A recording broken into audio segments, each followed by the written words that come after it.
নমস্কার বন্ধুরা, জি বাংলাতে আবারও আসছে নতুন গল্প তারে ধরি ধরি মনে করি। জি বাংলা কাল রিলিজ করলো এই নতুন সিরিয়ালের প্রোমো পার হতে না হতেই সোশ্যাল মিডিয়াতে লিটারেলি ফায়ার। ফ্যান্সদের মন্তব্য এই হচ্ছে প্রোমো। ফ্যান্স রিয়াকশন বলছে, সবুরে মেওয়া ফলে জানতাম, কিন্তু এত দুর্দান্ত প্রোমো হবে বোঝা যায়নি।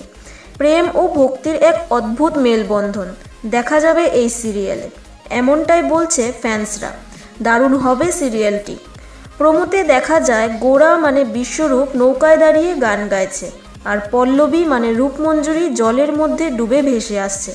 তারপর গোরা তাকে তুলে এনে গঙ্গার ঘাটে শুইয়ে দেয়।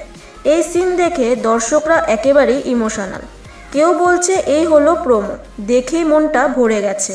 আবার কেউ লিখছে এই সিরিয়াল আবারও বাংলা টেলিভিশনকে আলাদা একটা লেভেলে নিয়ে যেতে পারে। এমনই উঠে আসছে মন্তব্য দর্শক মহল থেকে। তবে এবার বড় প্রশ্ন হলো, গোরার ভক্তির পেছনে কি আছে প্রেম, না প্রেমের ভেতরে লুকিয়ে আছে ভক্তি? আর এটা জানতে হলে দেখতে হবে তারে ধরি ধরি মনে করি সিরিয়ালটি। এই গল্প কবে স্টার্ট হবে, সবাই এখন সেই অ্যানাউন্সমেন্টেরই অপেক্ষায় রয়েছে। আর আপনাদের কেমন লাগলো তারে ধরি ধরি মনে করি সিরিয়ালটির প্রোমো, সেটা আমাদের কমেন্টে জানান। আর কোন স্লটে কবে থেকে আসবে সেটা জানতে হলে চোখ রাখবেন টেলিজনে। আর সমস্ত আপডেট পেতে সাবস্ক্রাইব করবেন টেলিজন। Thank you.